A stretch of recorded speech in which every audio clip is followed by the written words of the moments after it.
so everything is collapsing right now. The stock market is crashing, the crypto market is crashing, the bond yields are spiking up. Some of the coins in the crypto segment has gone down by 40-50%. So a big drop, a big pullback, which was pretty much expected, but not to that extent, because all these tariffs that came out of US administration over the weekend has created a lot of panic, a lot of chaos, a lot of uncertainties with regards to the economic impact that is going to have on the global economy as well as in the US financial market. So we're seeing the expected result of that.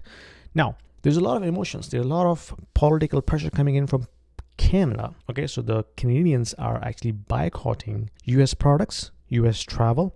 The Canadian politicians are actually raising voice to fight against these tariff wars, and we will impose a lot of tariffs back onto the US products, and we will boycott US travel as well. Ontario government, Doug Ford has announced cancellation of the Starlink contract with Elon Musk's SpaceX. So a lot of emotions, a lot of political pressure. So there will be a lot of economic challenges and volatility in the markets. But I was watching Sam Cooper's interview last night, and Sam Cooper is an investigative journalist. He was breaking it down that how Trump's allegation with regards to fentanyl smuggling into the US is actually a valid concern. So Sam has done a lot of work in terms of investigating the money laundering situation in Canada, particularly coming in from China into the real estate market in Vancouver. And he was breaking it down, explaining that how Chinese spy agencies and the Chinese government using Vancouver as a command and control center to enrich fentanyl and smuggling into the US. So they use Vancouver ports to bring precursor fentanyl into Canada. They have established factories in Vancouver to produce fentanyl and then funnel them into the US. And all the money that is being generated because of that fentanyl trade, it is actually funneled back to China using a route through casinos, which is also operated and managed by Chinese. When it comes to investing, staying informed is everything. That's why I've been diving into Momo. It's got some tools that are pretty useful for navigating today's market. For example, Momo gives you free access to real-time level 2 market data, advanced charting tools, and professional-grade research.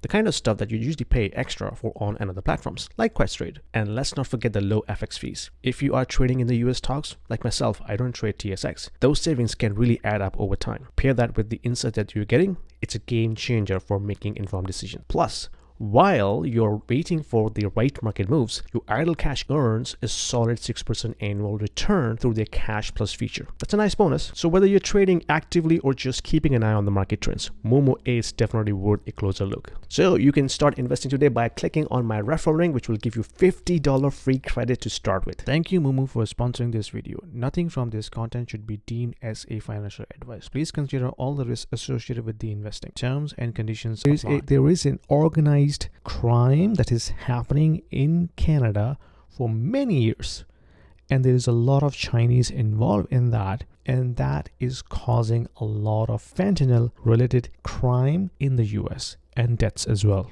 Okay, so not only Canada but Mexico is also being used for the similar style operation that is managed and operated by Chinese, bringing precursor fentanyl into Canada and Mexico through their ports, produce them in their local factories, and then bring them into the US. This morning, Mexican president was able to delay the tariffs for a month by deploying 10,000 troops at the border to stop that fentanyl smuggling into the US. But in Canada, all we're seeing is emotions, fight back, and all that stuff. Nobody is addressing the main issue about fentanyl production in Canada and then smuggling into the US, which is a big concern. So Canadian government seems to be turning a blind eye towards this issue that has been going on for years. So I think Trump's concerns are valid. I still believe he is using this as negotiation tactic to kind of renegotiate the NAFTA agreement and trying to have an upper hand when it comes to table talk and negotiation to re-agree all the terms and conditions about the trade contracts. That's my hope and that's my assumption. I hope this is going to be like this, but I think the Canadian politician has to grow up and then address and acknowledge that yes, we have issues here.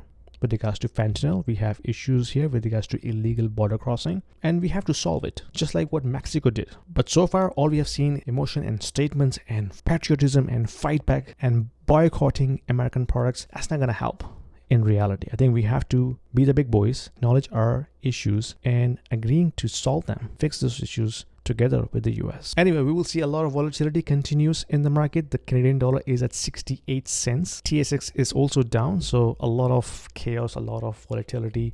It's going to continue. I think the Bank of Canada is going to make another jumbo rate cut going forward to stimulate the economy, which is falling like a rock. Let me know what you think about that. Put your comments down below, and I'll see you in my next video. Take care. If you are interested in reading about these topics like macroeconomics, financial markets, what's happening with the geopolitical situation, what's happening with interest rate, monetary policy, Federal Reserve, ECB, China, Japan, I cover these topics in a very simple and plain English in a very digestible format.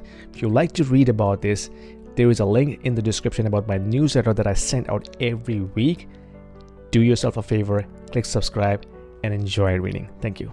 Sorry for the interruption, guys. Just wanted to let you know that I also offer one-on-one consulting calls to the individuals who are looking to discuss their financial planning, their investment strategies, their kids' education planning, their immigration moves, as well as the young professionals, because I have been in the tech industry for almost 20 years. So I also offer one-on-one consulting calls to the young professionals who are looking to have their career development discussion with me, and also personal branding as well. So if you are looking to have some sort of an expert opinion, there is a calendar link in the description below. Book a 30 minutes call with me, and I will be more than happy to help you out.